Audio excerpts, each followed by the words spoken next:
আসসালামু আলাইকুম সম্মানিত দর্শক, কেমন আছেন? আশা করি ভালো আছেন। আজকে এই জমিতে ক্ষীরার গাছ লাগানো হয়েছে, আলুর জমিতে। এখানে অল্প একটু জমির ভিতরেই আলু, ক্ষীরা, আবার পেঁয়াজ, রসুন, শাক সবই লাগানো হয়েছে। মানে এটা নিজে খাওয়ার জন্য, শাক সবজি সবই কিছু করার জন্য, এটা বেচার জন্য বা করার জন্য না। তো আজকে আলুর কয়েকটা এর ভিতরে, মানে ক্ষীরার কয়েকটা ধরা আলুর ভিতরে লাগানো যেগুলো, সেগুলো কিছু মিস গেছে। মানে আপনার 10টার ভিতরে 3-4টা মিস গেছে। অনেকগুলান ধরার মিস গেছে। এগুলো হচ্ছে অন্যগুলান থেকে গাছ উঠে ভালোগুলা দিতে হবে। যেখানে গাছ নাই, যেখানে গাছ বেশি সেখান থেকে উঠে, যেখানে গাছ কম সেখানে দিতে হবে। তো আজকে সম্পূর্ণ ভিডিও আপনাদের মাঝে শেয়ার করব। তো এখানে বিভিন্ন ধরনের আছে, তো ওই জন্য বিভিন্ন কাজই করতে হবে। তো ধরা হচ্ছে ক্ষীরার গাছ এক জায়গাতে উঠে আরেক জায়গাতে লাগাতে হলে অবশ্যই বিকালের টাইম দিতে হয়, আবার বিশেষ করে পানি দিতে হয়। ক্ষীরার গাছটা তোলার সময় খুবই সাবধানে তুলতে হবে, যাতে যদি লড়ে গোড়ার মাটি সহ যদি না ওঠে তাহলে ক্ষীরার গাছ মরে যাওয়ার সম্ভাবনা বেশি থাকে।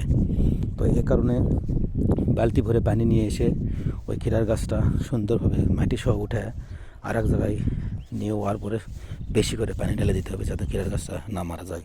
এই ক্ষীরার গাছটা তোলার পরে, লাগানোর পরে দেখবো কয়েকটা ক্ষীরার গাছ উঠে লাগানোর পর দেখবো যদি এটা বাঁচে হওয়ার সম্ভাবনা থাকে, তাহলে পরবর্তীতে প্রত্যেকটা দরের থেকে ক্ষীরার গাছ উঠে অন্যান্য জায়গায় লাগাই দেবো, যাতে হয়। পরীক্ষা করার জন্য আজকে দেখতেছি।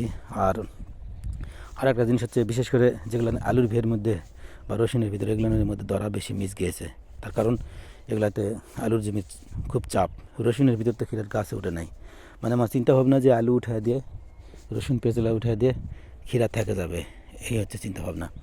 তো যাই হোক, আলুর ভিয়ের ভিতরে যেগুলো আবার আলুর ভিতরে যেগুলো শুলির ভিতরে যেগুলো গাছ আছে, সেগুলো তো আবার প্রচুর মিস গেছে। আর গাছ যেগুলো উঠছে সেগুলো আলুর গাছের চাপে আলুর, মানে ক্ষীরার গাছ বড় হওয়া পারতেছে না।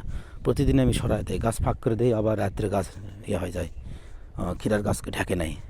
কারণ গাছ ফাঁক করে দিলে রোদ, গাছের উপরে সূর্যের আলো লাগলে সেই গাছ ভালো হবে। সূর্যের আলো যদি না লাগে ক্ষীরার গাছের মধ্যে, সেই ক্ষীরার গাছ লাল হবে এবং পুষ্টি পাবে না। ঠিক আছে, সূর্যের আলোর প্রয়োজন হয়। সূর্যের আলো না লাগলে কোনো ক্ষেত হয় না। ঠিক আছে, কোনো ফসল হয় না সূর্যের আলো না লাগলে। দেখবেন গাছের ছায়ার মধ্যে যদি লাগান, তাহলে কিন্তু কোনো ফসলই হবে না। সিস্টেম এটাই। ঠিক আছে। আর ক্ষীরার গাছ এক জায়গা থেকে উঠে আরেক জায়গাতে লাগালে খুব একটা ভালো হয় না।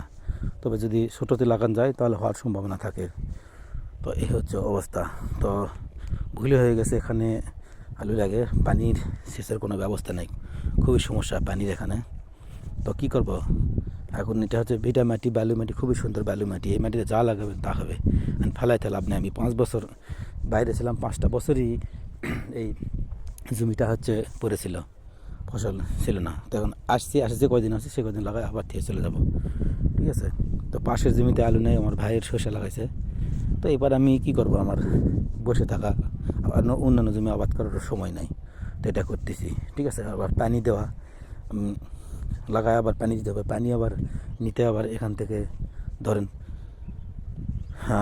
100-150 ফিট সামনের দিকে গিয়ে সেখান থেকে পানি সে বালতি ভরে নিয়ে আবার এসে ক্ষীরার দরাতে দিতে হবে। তো ক্ষীরার দরা কয়েকটা উঠায়, গাছ কয়েকটা উঠায় লাগাইলাম।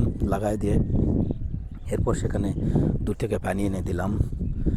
দিয়ে দেখব আজকে যদি এই ক্ষীরার গাছের লাগানোর পরে আগামীকাল দেখব যদি এটা না মরে, ভালোভাবে বেঁচে থাকে, তাহলে পানি দিলে সম্পূর্ণটাই নিরাপদভাবে এটা বেঁচে যাবে এবং ভালো হবে। ঠিক আছে। এরপর এই যত সম্ভব আলুর গাছ উঠে দিতে হবে তাড়াতাড়ি, কারণ আলুর গাছ থাকলে ক্ষীরা হবে না। সমস্যা হলো এটাই, আলুর গাছ থাকলে ক্ষীরা হওয়ার সম্ভাবনা খুবই কম। তো এই হচ্ছে অবস্থা। তো আজকের ভিডিও এই পর্যন্ত, আর বেশি শেয়ার করতে পারবো না, তার কারণ কাজ করতে হবে। কাজ করতে করতে ভিডিও করা যায় না। তো দেখ, একজনকে ধরতে দিলাম, করলো। তো অন্য দিন আবার অন্যান্য ভিডিও দিব। আপনারা দোয়া করবেন। আর সৌদি আরবের বিষয়ে কমেন্টস করলে অবশ্যই